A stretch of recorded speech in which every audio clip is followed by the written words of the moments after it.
전능하사 천지를 만드신 하나님 아버지를 내가 믿사오며 그 외아들 우리 주 예수 그리스도를 믿사오니 이는 성령으로 잉태하사 동정녀 마리아에게 나시고 본디오 필라도에게 고난을 받으사 십자가에 못 박혀 죽으시고 장사한 지 사흘 만에 죽은 자 가운데서 다시 살아나시며 하늘에 오르사 전능하신 하나님 편에 앉아 계시다가 저리로서 산자와 죽은 자를 심판하러 오시리라. 성령을 믿사오며 거룩한 공예와 성도가 서로 교통하는 것과 죄를 사하여 주시는 것과 몸이 다시 사는 것과 영원히 사는 것을 믿사오니라. 아멘.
내가 주 안에서 크게 기뻐하면 너희가 나를 생각하던 것이 이제 다시 싹이 나미니 너희가 또한 이를 위하여 생각은 하였으나 기회가 없었느니라.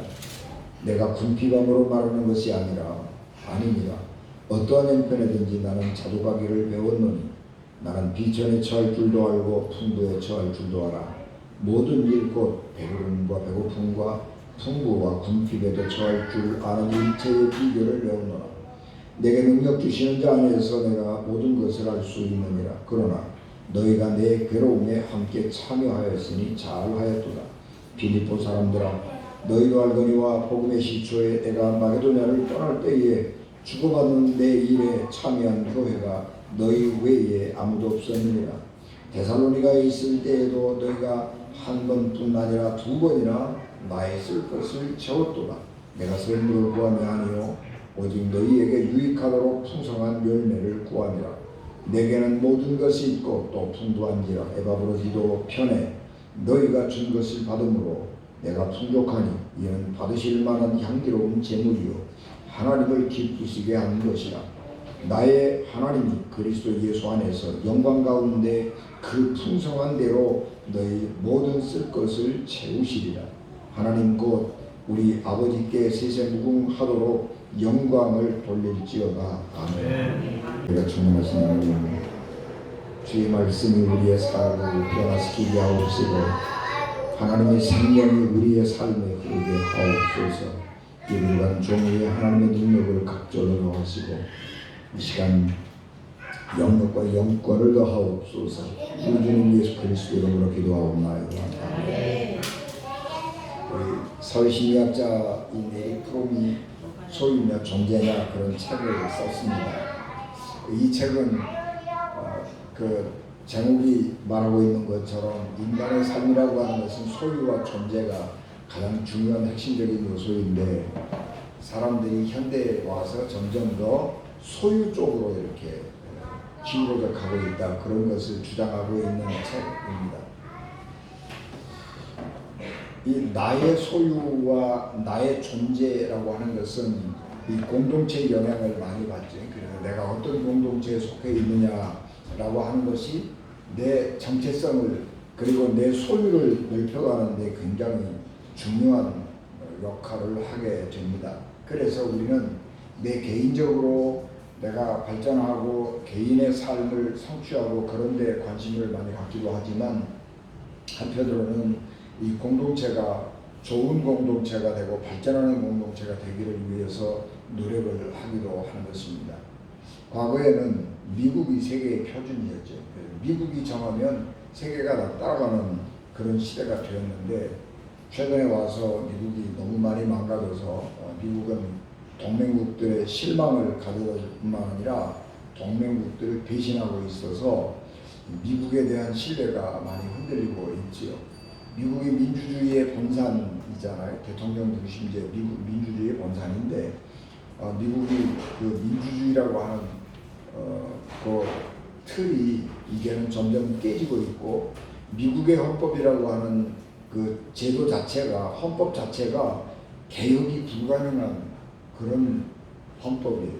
그래서 이 미국 사회가 점점 치유할 수 없는 구렁텅이로 빠져가고 있습니다. 이제 그런가 하면 우리 한국은 세계에서 떠오르는 나라이죠. 그래서 이제는 세계가 한국이 하면 세계가 표준이 된다.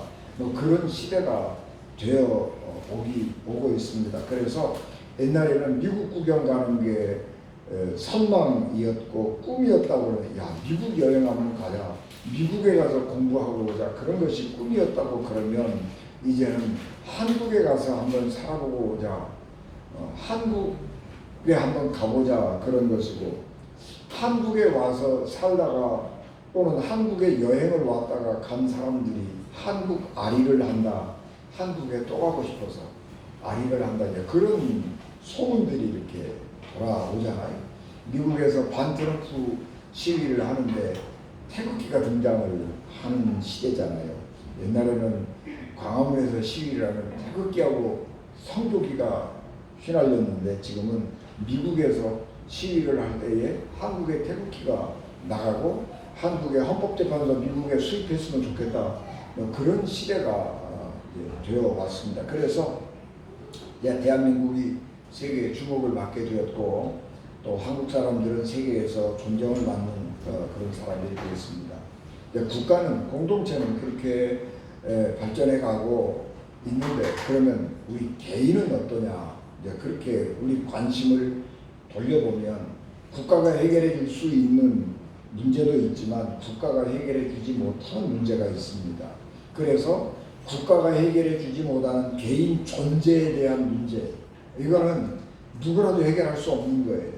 우리가 공동체가 부유해졌기 때문에 우리의 삶이 부유하잖아요. 나는 가난하다 그렇게 생각을 할 수도 있는데 여러분 우리 대한민국의 수준에서 나는 가난한 사람이지만 세계에 나가면요 대한민국은 나는 엄청난 부자입니다.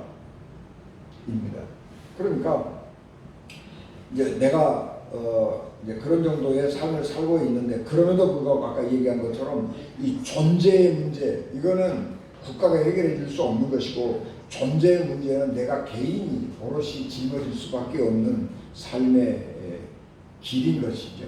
우리가 6.25 끝난 후에 한국이 불안정하고 그런 위험하니까 돈 많은 사람들이 미국으로 자녀들을 유학을 보내기도 하고 미국으로 가서 거기서 안전하고 자유롭게 살아라 그러고 보냈는데 거기 가서 안전하고 자유롭게 사느냐 그러면 그렇지 않아요. 거기 가서도 병 걸려 죽기도 하고요. 거기 가서 자살하기도 하고요. 교통사고로 죽는 거예요. 그러니까 여기 있어서 어렵고 힘들지만 풍부한 미국에 가서 사는 삶도 어렵다는 거예요. 인간의 삶이라고 하는 거, 인간의 존재라고 하는 것은 그런 거예요. 생명이라고 하는 것은 굉장히 아름다운 것이고 살만한 가치가 있는 것이기는 하지만 그 살만한 가치 있는 삶을 누리기 위해서 생명이 견뎌야 될 고통, 아픔 그런 것들은 또 나름대로 가지고 살아갈 수밖에 없는 것입니다. 이제 그런 우리가 사회 속에 살아가고 있는데 이제 그런 중에서 사람들은 두 부류의 사람으로 나눌 수 있지요. 소유를 중요하게 생각하는 사람, 관계를 중요하게 생각하는 사람. 이 두 부류로 나눠져요. 우리가 경영학에서 그걸 X, Y 이렇게 축으로 나누고 X형 인간, Y형 인간 그렇게 나누는 거예요. X형 경영 그거는 목표 지향형, 성과 지향형 인간, 소유 지향형 인간 그러죠. 그래서 어떤 사람들은 자기가 어떤 목표를 설정을 하면 그 목표를 설정하기 위해서 수단과 방법을 안 가리고 전진해 나가는 그런 사람들이 있는가 하면 그거는 매우 불편해요. 사람들하고 관계가 불편하면 견디지를 못해서 어떻게 하든지 그 사람하고 화해하고 평화롭게 지내려고 하는 성향을 가진 사람들이 있다고 하는 거예요. 그래서 이 두 부류의 사람들로 나누어지게 되죠.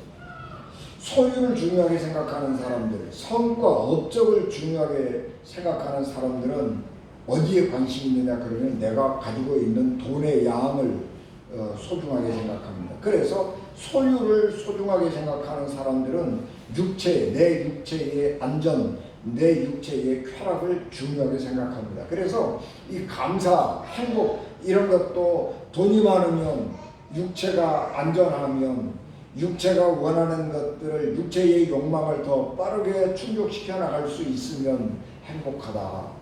내가 다른 사람들보다 높고 내가 다른 사람들보다 더 성공해서 다른 사람들 위해 군림하고 지배하면 나는 행복하다. 이제 그런 생각을 하는 것이고 육체가 병들거나 돈이 없거나 누군가가 나를 지배하고 다스리고 그런다고 생각을 하면 내가 이 세상의 실패자인가 보다 그런 생각을 하면 나는 불행한 사람이다 그렇게 생각하는 거예요. 소유지향형 인간, 과업지향형 인간. 그러나 또 한 부류의 사람들이 있는데 관계를 중요하게 생각하는 사람들입니다. 이거는 인간 존재란 뭐냐? 인간 존재라고 하는 것은 관계 속에 있는 것이다. 그런 거예요. 그래서 인간의 행복과 불행의 원인이 어디에 있느냐? 관계 속에 있다고 하는 거예요. 관계가 나쁘면 불행한 거예요. 관계가 좋으면 행복한 거예요. 그래서 이거는 소유가 어떠냐의 문제가 아니라 관계가 모든 것을 결정한다. 그래요. 그래서 마르틴 부버는 태초에 말씀이 계셨다. 그 성경 말씀을 인용해서 태초에 관계가 있었다. 그래요. 여러분 인간이라고 하는 한자의 사람 인자라고 하는 것은 사람과 사람 의지하고 산다. 그런 게 사람들이 얼른 쉽게 얘기하지만 이 사람 인자라고 하는 것은 손을 이렇게 모아서 하늘에 기도하는 거예요. 그게 사람 인자예요. 인간이라고 하는 것은 관계가 굉장히 중요한 것이고 그것은 인간과 인간과의 관계뿐만 아니라 인간과 신과의 관계로 굉장히 중요한 거예요. 인간이라고 하는 것은 신과 인간의 관계를 원활하게 하고 그 관계가 평화롭고 안전할 때에 인간 나옴이 거기에 존재한다 그 말이에요. 에덴 동산에 하나님께서 남자와 여자를 창조하시고 살게 하셨는데 에덴 동산에서의 남녀의 삶은 벌거벗은 삶이었어요. 여러분 벌거벗었다라고 하는 것은 해석하기에서 기호학이라고 하는 것인데 벌거벗었다라고 하는 것은 아무것도 없다는 거예요. 차별이 없다는 거예요. 남자와 여자가 벌거벗고 살았는데 에덴 동산에서의 삶 모든 것이 풍족하고 행복한 남자와 여자가 함께 행복한 동물과 식물과 인간이 함께 행복한 삶은 뭐냐? 평등한 거예요. 남자와 여자가 평등한 거예요. 아무것도 거릴 것이 없고 감출 것이 없는 평범한 거예요. 그런데 금단의 열매, 선악을 알게 하는 나무 열매를 따먹고 난 후에 인간에게 고통이 오고 계급이 생기는 거예요. 그래서 남자가 옛날에 가부장적 사회, 남자가 여자를 지배하고 다스리고 여자는 출산의 고통을 낳고 남자는 이마에 땀을 흘려야 먹고 사는. 그래서 땅에서는 생명수가 자라고 생명나무가 자라는 것이 아니라 가시, 엉겅퀴가 자라는 땅으로 바뀌는 거예요.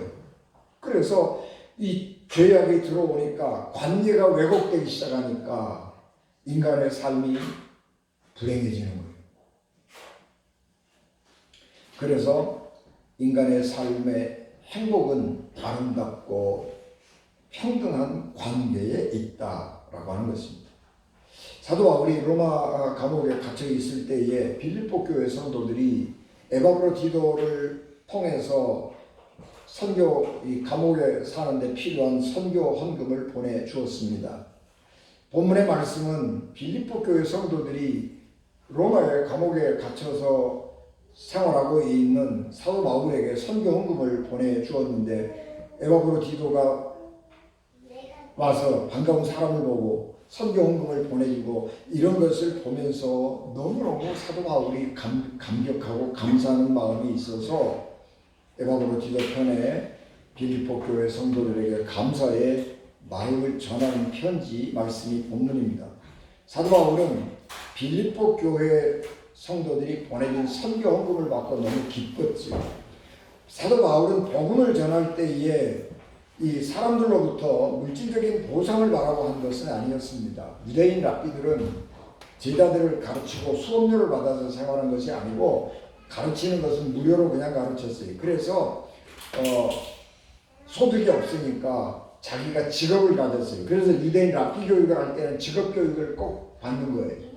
그 사도 바울은 직업 교육을 가죽 만드는, 가죽을 다루는 기술을 배웠습니다. 그래서 어디 가든지 가죽을 다루고 생계를 유지를 했고, 사도 바울이 고린도에서 오래 머물렀고 에베소에서 오래 머물렀는데 고린도에서 2년 넘도록 머무르면서 한 일은 뭐냐 그러면 그 고린도에서는 2년마다 체육대회가 열려요. 이스트미아라고 하는 체육대회고 아테네에서 열리는 경기는 올림픽이고 그러죠. 그래서 그 아테네 고린도 주변으로 해서 그리스 지역에서 한 4군데 정도에서 그렇게 2년마다 체육대회가 열렸는데 고린도 평원에서 열리는 체육대회는 이스미아 체육대회고 그 체육대회에 참가한 선수들이 머무를 임시 숙소, 가죽 천막을 짓는 일을 하면서 틈틈이 복음을 전하면서 고린도 교회를 설립을 한 것입니다. 그러니까 사도 바울은 자기 생활은 자기가 일을 해서 생계를 유지하고 살았는데 감옥 생활을 하니까 생활비가 없잖아요. 그래서 굉장히 궁핍하게 살았는데 그 소식을 알았는지 몰랐는지 모르지만 빌립보 교회 성도들이 선교 헌금을 보내준 것입니다. 그래서 그것이 굉장히 도움이 됐지요. 그래서 감사하고 또 사도 바울이 그 선교 헌금을 받으면서 돈으로 액수로 계산해서 받은 것이 아니고 이것이 고린도 교회 성도들이 나를 향해서 준 사랑이라고 생각을 하는 거지. 그러면서 이 사랑을 나에게 베풀어 주는 것은 인간 때문에 인간적인 관계 때문에 베풀어 주는 것이 아니고 그것이 믿음과 사랑이라고 하는 관계로 승화된 관계로 그 받은 선교 헌금을 해석하는 거예요. 그래서 사도 바울은 내가 받은 이 빌립보 교회 성도들의 헌금을 하나님과의 아름다운 관계에 치중을 하면서 하나님께서 성도들에게 큰 상급을 베풀어 주실 것이다. 그리고 이 인간과 인간 사이에 빌립보 교회와 사도 바울 사이에서 사랑의 물질을 주고 받고 사랑의 교제를 나누는 이것은 인간과 인간 사이에서의 사랑의 교제가 아니라 하나님께 드려지는 아름답고 귀한 제물이다. 그렇게 설명을 하고 있습니다. 그래서 하나님이 받으실 만한 향기로운 제물이다. 그렇게 높여서 빌립보 교회 성도들에게 설명을 하고 말씀을 하는 것입니다. 사도 바울은 이 말씀 속에서 이 소유와 존재 사이의 중용을 잘 유지하고 있습니다. 사도 바울은 빌립보 교회 성도들이 보내준 선교헌금을 받으면서 어떻게 하면 내가 더 많은 돈을 받아서 내가 더 풍족하게 살 것인가 그런 걸 생각하지 않았습니다. 돈으로 받지 아니하고 사랑으로 받는 것이고 관계로 받는 것이고 믿음으로 받는 거예요. 그래서 사랑은 내가 받지만 믿음으로 드려진 삶의 성도들, 이 빌립보 교회 성도들의 이 믿음은 하나님께 돌려드리는 거예요. 그래서 이것을 하나님의 제물로 드리고 그리고 이것에 대한 보상은 하나님께서 빌립보 교회 성도들에게 갚아 주실 것이다. 그렇게 믿는 것입니다. 그래서 19절 말씀에서 나의 하나님께서 자기의 풍성함을 따라 그리스도 예수 안에 있는 영광으로 여러분에게 필요한 필요한 것을 모두 채워 주실 것입니다. 그렇게 말씀하고 있습니다. 여러분이 굉장히 중요한 사도 바울이 우리가 사람을 주고받고 할 때 굉장히 중요한 건데 여러분 우리가 돈을 주고받는다고 하는 것은 상당히 우월하고 열등하고 그런 관계가 형성되기 굉장히 쉬워요. 준다 할 때 우월한 것이고 내가 남아서 주는 거잖아요. 받는다 내가 모자라서 받는다 그렇게 생각하기가 쉽잖아요. 그래서 복음을 전할 때나 사회사업을 할 때나 자선사업을 할 때나 이게 복지가나 복음을 전하는 사람이나 이 사람들은 자기 돈으로 하지 않는 거예요. 자기 돈으로 하면 자기가 우월해지는 거예요. 그래서 절대로 자기 돈으로 하지 않고 다른 사람들의 사랑을 모아서 자기는 나누어주고 집행하는 역할만 하는 거예요. 그게 사회복지예요. 복음도 마찬가지예요. 교회도 목사님이 돈이 많아가지고 건물을 한 100억쯤 들여서 건물을 짓고 올라면 오고 말라면 말아 그렇게 목회하는 거 아니에요. 교회는 그런 게 아니에요. 어떤 한 사람이 한 달에 1,000만 원씩 내가지고 우리 교회 잘하자 그런 게 안 되는 거예요. 돈을 많이 내면 권력이 거기에 집중이 되는 거예요. 그래서 교회도 하나님의 뜻대로 가는 게 아니고 돈 많이 낸 사람 뜻대로 가는 거예요. 그래서 교회는 어떤 교회가 아름다운 교회냐 그러면 어떤 한 사람이 좌지우지하는 교회가 아니고 모든 성도들이 믿음과 사랑을 모아서 십시일반 푼돈들 모아서 그렇게 아름다운 교회를 만들어가고 그래서 그 안에 하나님이 역사하시고 하나님이 일하시는 교회가 되게 하는 거예요. 그것이 가장 선하고 아름다운 교회가 되는 거예요. 사도 바울은 그런 원리를 너무너무 잘 알았어요. 그래서 사랑은 받고 믿음은 하나님께 돌려드리는 균형을 절묘하게 이루어 가는 것입니다. 사도 바울은 여기서 두 가지 단어를 쓰지요. 나는 어떤 환경 속에서도 만족하고 살아간다. 그리고 나는 어떤 환경 속에서도 자족한다. 스스로 모든 것을 이렇게 만들어 살아가는 거죠. 자족, 만족이라고 하는 이 두 개의 단어가 있는데 이 두 개의 단어를 통해서 환경으로부터 초연해지고 환경에 영향을 받지 않고 내가 하나님의 사람으로서의 길을 가고 있다. 그렇게 말씀을 하고 있습니다. 그런데 이거는 스토아 철학자들이 하고 있는 단어 가운데 하나예요. 스토아 철학자들은 이 견유학파라고 그래가지고 아주 고행하고 금욕하고 그런 삶을 살았거든요. 여러분 금욕을 하려고 그럴 때에 만족, 자족 이런 단어들이 굉장히 중요한 거예요. 그런데 사도 바울은 내가 스토아 철학자로서 금욕적인 삶을 살기 위해서 만족하고 자족하는 게 아니고 하나님이 주신 은혜 안에서 하나님이 주시는 능력 안에서 나는 금욕하고 절제하고 그러면서 만족한 어떤 환경에서든지 불평하지 아니하고 만족한 삶을 살아가고 있다. 그렇게 말씀을 하는 것입니다. 이것이 관계를 중요하게 생각하는 사람의 삶이고 관계를 중요하게 생각하는 사람이 가지고 있는 삶의 자세예요. 그래서 사도 바울은 하나님과의 관계에서도 만족하고 빌립보 교회 성도들하고의 관계에서도 굉장히 만족한 삶의 균형을 이루고 살아가는 것입니다. 여러분 우리가 그래서 감사라고 하는 것은 하나님의 은혜와 능력으로 스스로 자족하고 하나님이 주신 것으로 만족하고 살아가는 삶에서 우러나는 것입니다. 하나님이 주신 것으로 만족하는 것. 그것이 내게는 만족하지 않을 수 있어요. 나는 부족하고 그래. 그렇게 느낄 수 있지만 하나님께서 내 환경을 이렇게 주셨다면 나는 여기에서 만족하고 하나님이 원하는 삶을 살리라. 그런 각오와 다짐이 사도 바울에게 있는 것입니다. 오늘 2025년을 거의 이제 끝내면서 결산하는 시간인데 우리는 2025년을 하나님의 은혜 가운데 살아왔습니다.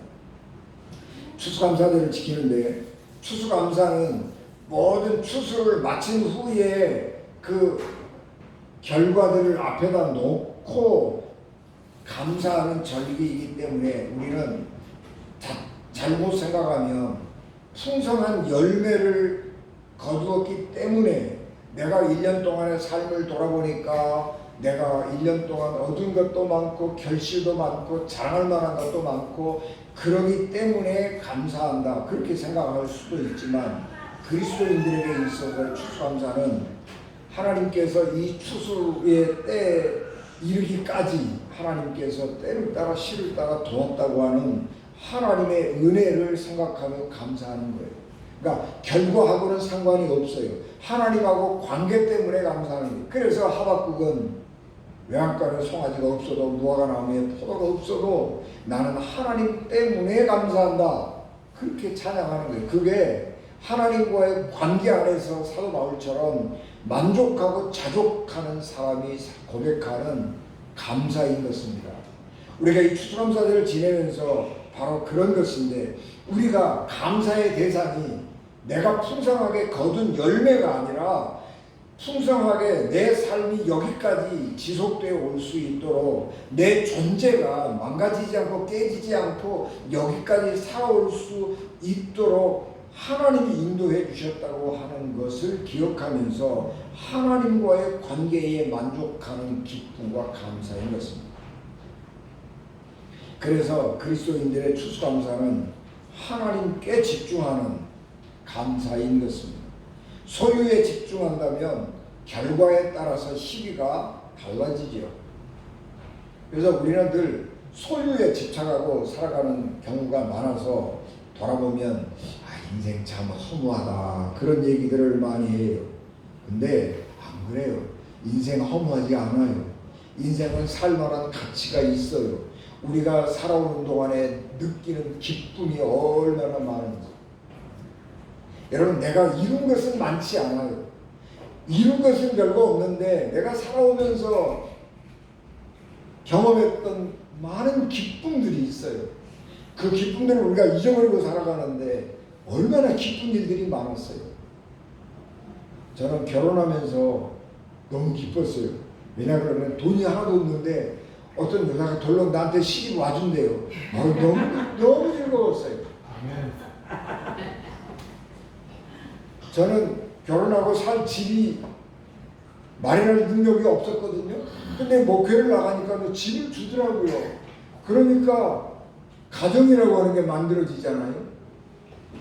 내 옆에 여자가 있지, 내가 살 공간이 있지, 그리고 내가 뭔가를 할 수 있는 교회라고 하는 하나님 주신 일터가 있지. 여러분 이게 하나님 은혜라고요. 이게 내가 이룬 것은 없어요. 내가 이룬 것은 없는데 금년에도 이룬 것은 없는데 그 가운데서 살아오면서 내가 느꼈던 기쁨, 내가 느꼈던 즐거움이 너무 많은 거예요. 그래서 인생은 살만한 것이고 이 세상은 살만한 곳이.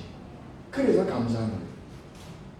감사라고 하는 것은 관계이고 거리예요. 사람의 관계를 결정짓는 거리가 두 가지가 있어요. 심리적인 거리가 있고 물리적인 거리가 있는데 심리적인 거리와 물리적인 거리가 가까우면 감사의 정도가 짙어지는 거예요. 심리적인 거리와 물리적인 거리가 멀어지면 감사의 정도가 옅어지는 거예요. 여러분 부부가 소파에 앉아서 텔레비 보는데 한 사람은 이쪽 끝에 앉아있고 한 사람은 저쪽 끝에 앉아있으면 물리적인 거리가 멀어졌지만 그 물리적인 거리 못지않게 심리적인 거리가 먼 거예요. 부부가. 그러면 그 부부는 안 행복한 거예요. 부부가 텔레비를 보는데 둘이 붙어 앉아가지고 손잡고 텔레비를 보는 거예요. 그러면 물리적인 거리가 가깝잖아요. 이거는 심리적인 거리가 가깝다는 것이고 그 부부는 행복한 부부라는 거예요. 하나님과 우리가 마찬가지. 우리가 하나님께 감사를 드린다라고 하는 것은 물리적인 거리와 심리적인 거리가 가깝다는 거예요. 하나님과의 물리적인 거리가 하나님은 저 하늘에 계시고 우리는 이곳에 있는 것이 아니고 하나님과 내가 같이 사는 거예요. 그래서 하나님과 내가 물리적인 거리가 가까운 거예요. 하나님이 내 안에 계시고 하나님이 내 친구 되셔서 나와 동행하는 거예요. 그래서 하나님이 나와 심리적인 거리가 가까운 거예요. 하나님이 내 친구라고요. 그래서 하나님과 내가 심리적인 거리가 가까워요. 그래서 행복한 거예요. 사도 바울은 빌립보 교회와 로마라고 하는 굉장히 먼 거리에 떨어져 있었어요. 물리적으로는 굉장히 먼 거리에 떨어져 있었는데 빌립보 교회 성도들이 찾아온 거예요. 그 먼 거리를 멀다 하지 아니하고 찾아와서 선물을 주는 거예요. 이거는 심리적인 거리가 물리적인 거리를 넘어서는 거예요. 그래서 사도 바울이 행복한 거예요. 여러분, 우리가 행복하다, 감사하다라고 하는 것은 소유에 있지 아니하고 관계에 있고 그 관계가 가까우냐 뭐냐에 따라서 달려있는 거예요. 그래서 우리가 감사하다라고 하는 것은 이 심리적 거리와 물리적 거리를 가까이 하는 것이고, 이 심리적 거리와 물리적인 거리를 가까이 하려고 그러면 에덴 동산에 아담과 하와처럼 행동해야 돼요. 순진이 없어야 돼요. 그래서 우리가 복되게 살아갈 수 있는 것입니다. 그래서 그런 삶을 살 때에 우리가 향기로운 재물이 될 수가 있는 거예요. 여러분, 우리가 돈을 얼마나 많이 벌었느냐 그런 게 중요한 게 아니고, 얼마나 그가 선한 일을 많이 했느냐 그런 게 중요한 게 아니고, 저는 늘 그런 생각이에요. 우리 뭐 여러분 다 막 조그마한 교회를 섬기지만 교회가 크냐 작으냐의 문제가 아니고 내가 얼마나 성공했느냐의 문제가 아니고, 하나님이 보시면서 아이 저놈 자식들 참 재미있게 산다 그렇게 생각할 수 있으면 얼마나 좋겠어요. 교회 안에서 식구 몇 안 되는데 아이 저놈들 참 정말 몇 사람 안 되는데 재미있게 오손도손 믿음 안에서 잘 산다. 하나님이 그렇게 생각하시면 얼마나 좋겠어요.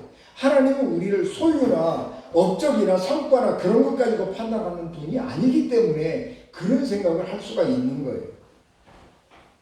그래서 여러분, 우리가 교회를 큰 교회 다닌다. 요새 사람들이 그러잖아요. 규모의 경제. 그러니까 내가 큰 데 속해 있으면 내가 큰 줄 알아요. 그래서 큰 교회 다니면 내가 믿음이 되게 좋은 사람인 줄 착각해요. 아니요. 그렇지 않아요. 하나님이 보시기에 아름다움은 달라요.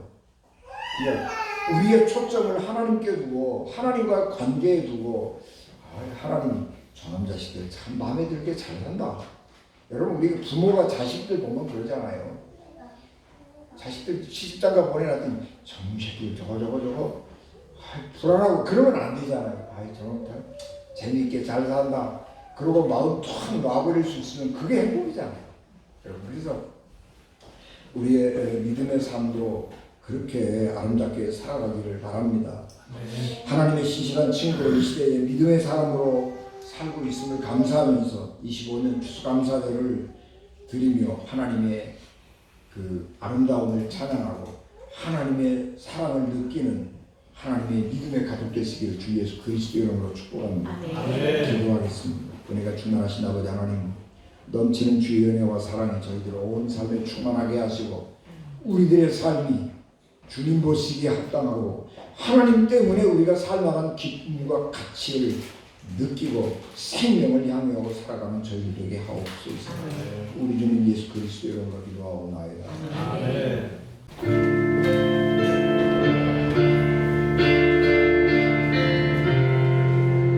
항상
지금은 교회의 머리가 되시며 우리를 구원하시고 우리 안에 기쁨으로 드리는 믿음을 주신 우리 주 예수 그리스도의 은혜와 우리의 섬김과 헌신을 향기로운 제물로 받으시고 그리스도 예수 안에서 영광 가운데 그 풍성함으로 모든 것을 채우시는 하나님 아버지의 무한하신 사랑하심과 우리의 마음을 감동케 하셔서 기꺼이 드리고 감사로 섬기며 삶의 자리에서 복음의 열매를 맺게 하시는 임마누엘 성령님의 감동과 마교통 충만하심이 11월의 셋째 주를 시작하며 오늘 주신 말씀처럼 우리의 삶이 하나님께 드려지는 기쁨의 제물이 되기를 소망하며 하나님께 영광 돌리는 삶을 결단하는 은진교회 오늘 이렇게 모든 성도들과 저들의 가정과 저들의 직장과 저들에게 주신 기업과 하나님의 은혜가 절실한 이 나라의 이민족과 복음으로 다시 일어설 이 땅의 모든 교회와 하나님께서 주신 태중의 생명과 다음 세대 그리고 오늘 이 자리에 함께하지 못한 우리의 영적인 가족들 위해 지금부터 영원토록 늘 항상 함께하여 주셨기를 간절히 축원하옵나이다.